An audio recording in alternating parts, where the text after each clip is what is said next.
Bonjour, bonsoir, ça dépend de l'ère où on a biso awana au sein du Congo Télévision. Les ali bongo émission na bino c'est plein ming kolanda partout, les mesana ming kolanda ngo bipai no se besoin makana singa. Les ali émission na bino Jésus ndingi to mesana koloba awana au sein du Congo. S'abonner, vous s'abonner massivement. Vous s'abonner partout vous allez benga ba ona ba s'abonner na nte ba ya ko s'abonner na au sein du Congo TV. Chaîne abino moko ou epesa bino opportunité donc zula bino information partout qui tarasi le terrain to mesana ko le bino ma Italie mboka nyonso ezaka mama mboka te eza makambo vie actuelle ba conseil to pesa ka awa na au sein du Congo Télévision nyonso tout ba découverte nyonso c'est la rabino sur le terrain ba découverte tali makambo ya culture ba découverte makambo ya art ba découverte nyonso tout to mesana ko bebino awa kaka na chaîne moko au sein du Congo TV yango bo s'abonner massivement bo s'abonner na bino nyos tout bolanda ka biso pour pesa biso courage ya ko sa musala awa na elengi merci ba OP déjà bo s'abonner qui déjà awa na au sein du Congo Télévision merci déjà na bino so bo s'abonner qui pe bo benga bandeko no so s'abonner on te ba ko s'abonner pe bo partager l'émission na biso pour epesa ka biso mo makasi. Merci beaucoup pour la kibiso la fois passée. Beaucoup de kibiso, beaucoup bengaki, beaucoup sepela qui na analyse de tout cela qui bino a wakaka na chaîne moko. Nous sommes kulanda. Tout le monde bien bouton du makas. Donc coup de chapeau na bino. Na nyos tu obose la biso. Na nyos ningi bozo benga ni bozo koma partout. Na nyos tu bozo c'est la biso awa na au du Congo TV. Moi les kamuke nazana ngo ya ndeko komela kingai la fois passée ndeko komela ngai wasanga ke oh non faut que simba chef de l'état bongote kolobaka bongote azango konza mboka papa très bien intimidation singa intimidation ozoko intimider biso utwana Congo donc twana droit ya koloba nyonso twana droit ya kosala nyonso tout oyo esengeli ya mabe ezana mboka na biso donc to ba peuple congolais faut kolobaka surtout moni mabe moko ezotambola na mboka photo lobaka so mabe moko ezotambola awa na république donc photo lobaka ngo po mbongwana ezala partout po mbongwana ezala na bisika nyonso mabe ezali faut donc changer makambo nyonso merci beaucoup lelo tozapena mulai makasi te tozapena mulai te parce que tu es c'est no mateya muke to bien ngo liteya donc oui na biso te ko sekate donc ofinga te yoka courager na musandinga esalema bana Congo ni to seka bino que non insécurité eza toujours makasi awa na ville province ya Kinshasa pe na république mobimba insécurité za makasi lundi mokona lobby lundi bande ko ya Kimbantseki batambolaki Kimbantseki mobimba pour makambo teli ba ujana na bi déjà boyebi ba soda ko benga ba ujana eza unité ya sika oyo ba recruter sozo yebaka te ujana enon ujana na mo swahili l'arsi jeunesse mais peuple congolais pesa koma ujana wana pa ya soda policier nde ba koyenga ba ujana mais to yebaka ujana soko yebaka te lelo yebaka ujana mo swahili lakisi jeunesse kasi unité ya sika wana o ba recruter eza basangana baluba batetela bambala do batabandundu ndi basala unité wana babenga bango ba ujana kasi ba ujana wana basala ka musala mabe awa na ville province ya Kinshasa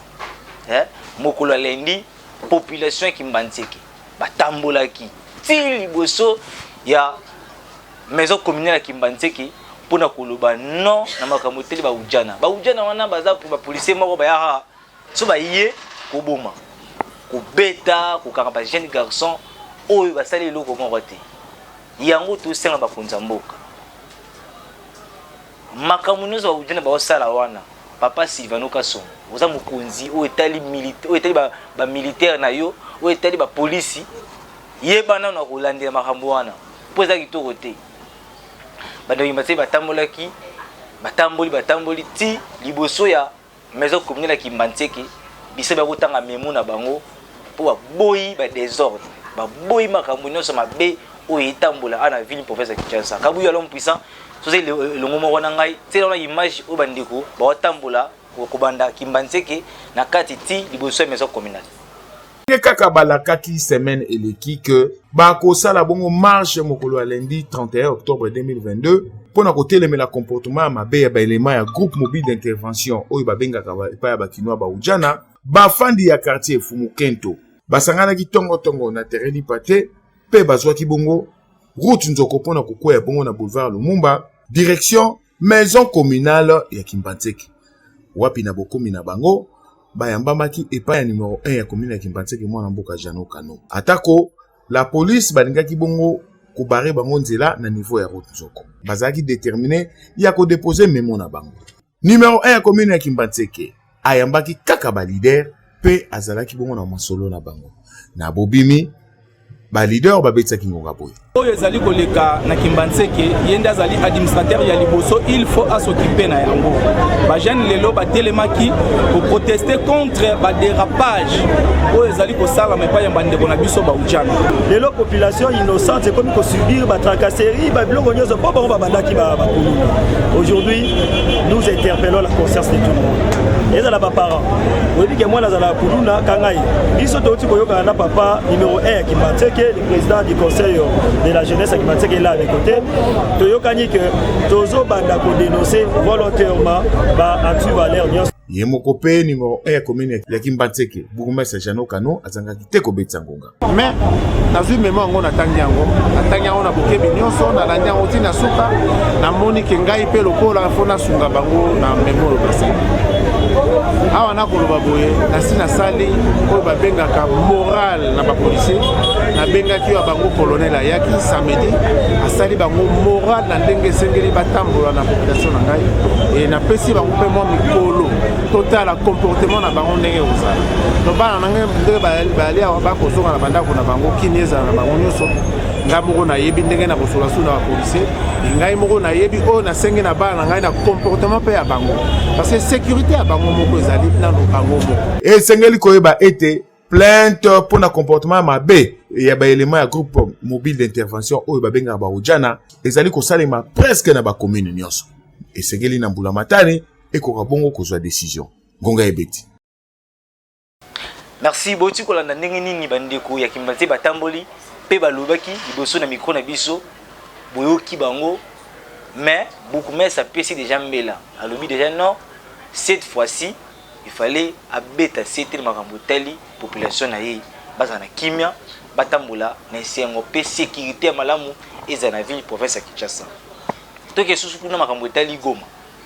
na Goma pe batambola ki kama makambo tali insécurité pour ba MV3 to bakate Félix soki wa osani na mboro hein donc ezali babe auto zone na ville province ya Kinshasa to na République Mobimba to na mboka au Congo di babe ya Félix Tshisekedi Chilombo. Donc ozwana yondi ba Rwanda bakota na mboka bafana bango sala nyonso we singeli otse ba ke ono tpesio ambassadeur ya Rwanda 48 heures ekoki déjà lelo est-ce que akei ya solo to akei ya solo te soka akei ya solo est-ce que bitumba ko sila te ko sila te tozoluba to ya ka pona pesa information to ya ofinga te to ya ko kabola te biso awa no Océan du Congo to ya ko pesa information où ezali précise où ça précise vous pensez qui ambassadeur 48 heures 48 heures en minute à 2 jours pour atika Congo déjà koki lelo mardi est-ce que accueilli to accueilli te so ki accueilli est-ce que bitumbe sili qui me koti pour ba MV3 ti sikoyo baza toujours pour attaquer bino moni sur vidéo monsieur utambola awa ba soda na biso na kata zamba so izamba nini ngwana ba wayemba boyembela nini botif sur vidéo mo ya kala ba wayemba pe ono ba komi da après ya récupérer bunagana même pas yango botika ba théâtre bossé sa biso ba théâtre no so bossé sa biso botika yango botika ba théâtre wana yango to pesa to beta c'était ba konza mboka bien to simbi pouvoir hein pouvoir na mito to pesa cette fois-ci nion so faut changer donc population est sous pour nous manipuler population azawana pour nous bosunga population bazana esengo population lelo bazana kimia population lelo basunga na basungama na makamu nyonso oyo tala mawa na République démocratique du Congo kabwe l'homme puissant tina ngamo image ya muke o ba sola biso na kata zama image ya kala baoyimba batie biso image moya kala kasi bazo ba non o Bunagana baboto déjà Bunagana baona kata zamba wana image moya 2015 batie biso yango na réseaux sociaux tambula tena on a image totale position une position debout tout mon la main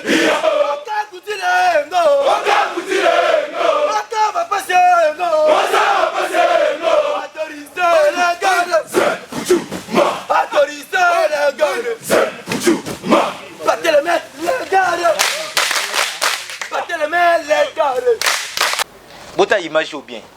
bien bota image au bien bo analyser ngo eza image moya kala tini ba wayema bongo eza ba image ya 2015 image ya 2015 2016 image on a tout là sibino moni o donc cette fois-ci Bunagana ezaka na boko bangunya yango to sengi na population to télé population to téléma po na buzoba oyo to lingi souté makambo oyo revenir na 2023 caractère élection. Donc bonimo distraire biso ke boba ke oh non lokola parti moko bitumba ezali to kangana na élection to tabaka bitumba wana te hein na 2018 pe to voter ki bisika musu ba voter ki te. Donc to boy makambo to ke voter population ne a roté la biso mokonzi oyo asengeli hein population na biso mokonzi asengeli to inde ti na pali pe to tie mokonzi na biso yeyo. Il y a une population, peuple congolais. Vous avez moi si, vous avez mobile. Donc il y a un stade de martyrs. Hein? Donc il y a un stade de martyrs. Oh, fallait embêter, fallait embêter. Donc il y a un tas de gars population dans les wana. Donc tu habites combien de personnes au Bayaki na stade wana? Vous tournez système dans le sakanate. Mais makambo était mambo quand tu bien rabino boya to tambola boya raté. Botiki la rama mo c'est botiki li Bruno botiki li Lumumba batambola na nzela mais biso le loi wa samedi le 29 to gagner na stade et belé car même jour on a président na bino azalaki na pas di peuple to ko entourer ka mama ko wala to silani donc to maso to dai wala so ka boyera to entourer bango to silemba moko président ki mais bo sepe mimo ki mama fali botiki mboka yekufa population to téléma peuple congolais to téléma to fongola miso to lumwa sima politique c'est ba bazo ko distraire biso to telema le 20 to telema le 19 du sous to tambo makambo tali Bunagana foizo donc bande ko na biso bazana Goma bande ko na biso bazana ba Ituri baza toujours na kolela na pasi ah yo na kitu sana kimia mais kuna pasi ezali bazo nyokwama masasi no betama baboti bazo kufa baotika bana to yebite bana ngwana bakutanga to bakutanga te anezo ki na suka ozana kichasa yozo sepela mais bandeko biso zana ba province bazana kati ba mboka ba Goma ba Beni bitumba ezali to sengi kimia ezala na mboka na biso to sengi kimia. Merci beaucoup na makambo tali élection président Fayulu hein président Fayulu OK lobi ke on le 24 décembre ce qui l'élection salamité il faut pour la makambo tali constitution que le président actuel il faut qu'il ne pas le président Sénat va remplacer wana à travailler ata yo moko ba ke o nga botenga mapona pourquoi pas lobi ke yo nga ine Fayulu lo ya wana c'est que ancien premier ministre de Fumuzitu ato ba ke ono budget ya mboka mati oh les mbongo ino saka les mbongo bongo so ba yo lobi c'est ça normal ou ça anormal yango population bolungo na sima ba politicien ba distraire biso baza ko distraire biso makasi baza ko distraire biso na makambo tayi ba concert ba obeta basali bo masika ba ke yo te biso to yepele lwa to lobela boy donc yango na benga nazo beta CT puis na bena matui na population botika makambo tali politique ya ba politicien ya biso boya to bundela mboka boya to tambula pona mboka mboka faut changer mboka faut eza na mbongwana tali lo so mvula mukeno ikabwe inondation eloko mukesa mikabwe inondation to kende wapi bakanivo ezate makama bien na mboko ezate makama bien to bakate ville Kinshasa so bokomisa ngonde poubelle donc un président oye oni okuti muninga tsaki passerelle yo te so de moto sikozo kanga nzela mbutala ambuti ajo na nzela bandiko ngana bisabino bandeko biso utaka chango pour qu'il ne centre ville. Donc bozi beaucoup ici ba pesa comme chambre et salon. Donc bordi et comme na 4 bordi na 4 boulevard moko. Donc makambo ça la wana et ça la papa gouverneur de la ville Kini Bopeto président de la République makambo ça la wana ezaki to te. Bozi nzela ko mopusa motie ke côté kingasani aussi ici mai wana okabuli kingasani na masina bordi wana zo kene lisusu séparateur wana. Mais tant qu'elle est tu vois bon moi ils ont créé un bouteille à pam ils ont créé un bouteille il y a un de 5 bakonzi bouteille la peuple congolais bon ça la musate après ma bunguna bino bon ça la musate après na yo na mabota na yo mais tala batu wana sima est-ce que en 2023 bakondima yo za la mokonzi na makambo zo sela bango yango peuple congolais to bengi bino to benga bino chaque fois bandiko na balega awa ndiko kabuyi balega awa ba buino ba mose ba yaka awa pona ko isa bino ke non to fongola ne misu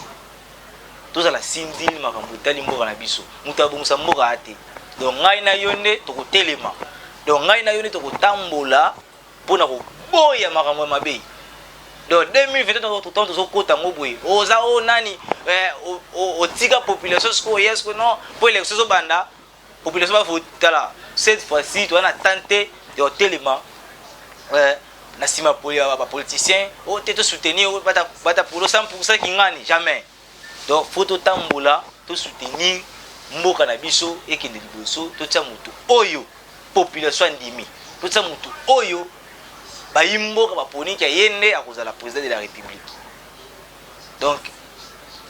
yango na bendisi te bakonza mboka bosunga peuple congolais botambo bate est-ce que bakonza bakokenda pe bisika o be réseau salama boki na kimbanziki kuna na kati kuna kota ya côté ya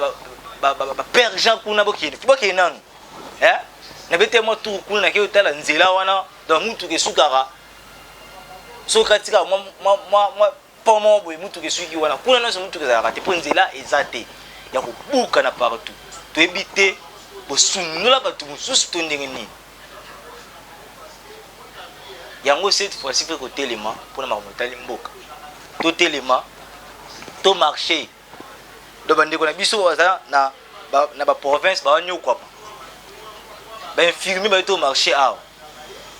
donc ba invité ba côté ba infirmier ti na kata hôpital donc ba infirmier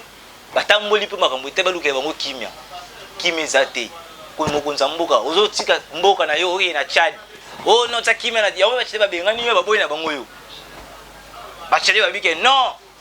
mboka na yo nanu occupé yango te comment fait-il oya yo occupé te oyo simba ya batu mususu ata yo moko ata soni bozoka te bandeko na ngape na est-ce que makambo za normal otiki ndako no salite obite voisin na ngape kuna mwenda kuna tena ke kombola ya ye eza te mama soni makambo soni bongisa ta balobaka bongisa no bisika oyo zaleli après ke bongisa baninga yo ke bongisa baninga ke mona te kuna za sadi ya yo moko na awa na bosoto kimezate bitumba nyoso ba invité on zo poussa na ka koto mu bituma kwa mutu on zo poussa to ma politicien moko te akendike oh non te to cha kimia koto azate mais otiki mboka na ote na charité te ba chadien fona zo to soutenir bango na makambo tali papa ata yo moko yaka na ana kongwa bongisa tout moni awa ça va là vraiment to koti ko te keleta na mboka mususu ke bongusela bango pepo déjà bongusela biso mais au sein de l'eau awa mais ozondima okende na kina Chad na bongusela na Chad tout ça kimia kuna awa na pana okimeza te yango to bengi mokonza mboka au président de la République Félix Antoine Tshisekedi abenga rayo wana bongusela ndako na so bongusela biso awa Kongola miso moni clair akomi na kimia akomotambola na kimia transport union se bongi bien ba betu maboka to ete to ya ate pona ko kabola ko bebisa mais to ya awa pona ko sunga population ko sunga peuple congolais ba telema toza mayele toza mayele le bitera no te mokonzi fa kenera ba akene sinisi ba ko libana ko voyager na ko mité kende na yo ozo ke na yo mais ndaku na yo bisika oyo zaleli obongisi na nute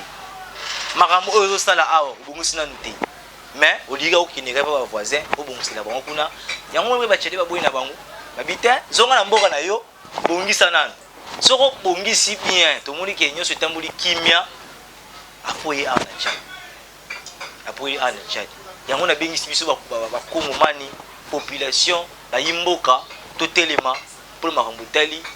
élection 2023 toboyi o batela biso moto oyo population ndimité te tona posa biso moko totia moto oyo tondimi po mboka na biso ekini biso. Merci beaucoup lelo azalaki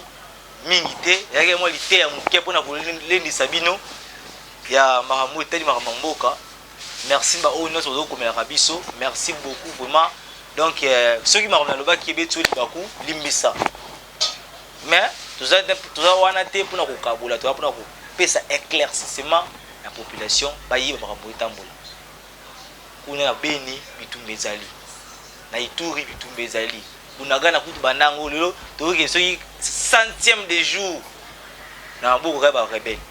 na mboka banguna yango congolais telema ba kongoma into telema makambo tali mboka na biso moto ko telema za te so biso temete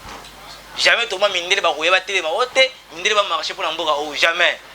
biso moko to telema biso moko to ya to bunda pona mboka Congo. Donc merci beaucoup bandeko nyonso na biso awa na Océan du Congo TV. Merci bozo komela biso bo s'abonner massivement bo s'abonner bo partager mission oyo ezaka awa nde to mesana pour pesa bino pena ba information très précise très précise. Donc merci na bino bandeko nyonso oyo bobengaki, merci na bino bandeko nyonso oyo baki ote ndeko wana azofinga président te fingi président te mais tu dis vérité vérité ezalaka bien kozalaka te bala ko vérité libanda ceux qui bana ndako ba biso vérité c'est pe là bana bafanisaka papa et makambo sala aya bien te bongisa donc so moni population bazo ba pona boye c'est makambo ya bien te bandeko na ngai IDPS to bakomela ngai bandeko la India ba INC na mona photo na yo ko botinda ka na drapeau INC ozo faire photo pour nini papa muto to kumisa wana akanga président na yo asa logique zengi total la bino 2023 so boki wapi. Merci beaucoup, merci bien na sima caméra taki bongo pa ya l'homme puissant Kabuya yende simbi masolo de so mona bimi boye c'est que ye kuna pe na traitement Moïse pas na traitement pour na pesa ma feeling aussi pe makama. Merci beaucoup na maman Océan coach to bien ki bengi donc a coacher donc ça bi petit sala boye po maman ya kitoko. Merci na yo pour la biso awa na ndenge tala émission oyo partager ngo to c'est vraiment partager pour ça la biso pena kitoko na ele. Merci na ba kula bonyoso bandeko na ngano so na Paris papa matalatala kelengi bana nga chaque fois na tinda ko émission na ngai. Merci beaucoup na ndenge o na biso vraiment to sengi moba na bino bazo bunda bitumba makoki ezate bo sunga bango bo partager émission ou bo s'abonner pour bapesa sous force et ya awa na vie on va faire quelque chose à peine mboka susu. Merci beaucoup na maman aussi ya papa c'est pas sûr ya ko bino ngai na bino to côté na mikolo ezali ko ya. Merci beaucoup.